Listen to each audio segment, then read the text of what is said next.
Hindi makapagpakasal ang isang babae sa Camarines Norte. Ang kanya kasing pangalan, ginamit ng isang impostora at nagpakasal. At nang imbestigahan, napag-alamang sarili pala niyang kapatid ang salarin na matagal na raw nawalay sa kanila.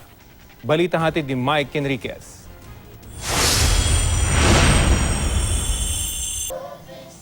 Ikakasal na sana si Josephine pero sa record ng NSO, kasal na raw siya. Mula sa Paracales sa Camarines Norte, sinamahan namin si Josephine sa General Trias sa Cavite kung saan nakarehistro ang kanyang kasal. Sa record ng COMELEC General Trias, nakita niya ang litrato ng babaeng gumamit sa kanyang pangalan.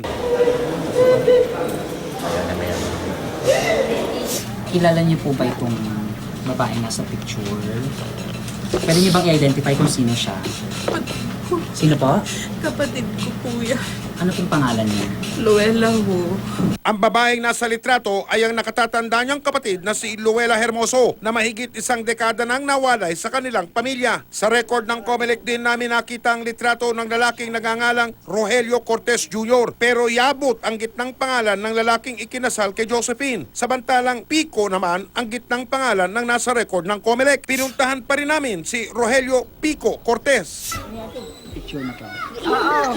Si boyfriend niya. Boyfriend ni Taga dito po siya? Ano po pangalan niya? Rogelio. Cortez. Ganyan din Nasaan ang po siya ngayon? Yun nga, nagtatrabaho nga. Kilala niyo po ba si Josephine? Hindi wala akong asawang, hindi pa binata pa po.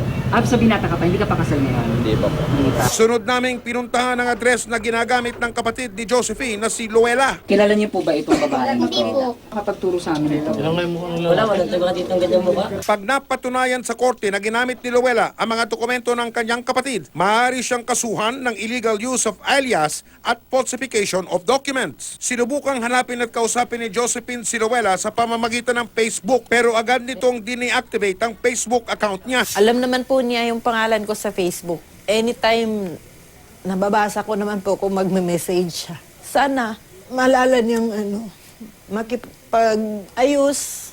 Malala niya na tumulong kasi nahihirapan din po ako. Mike Enriquez, GMA News.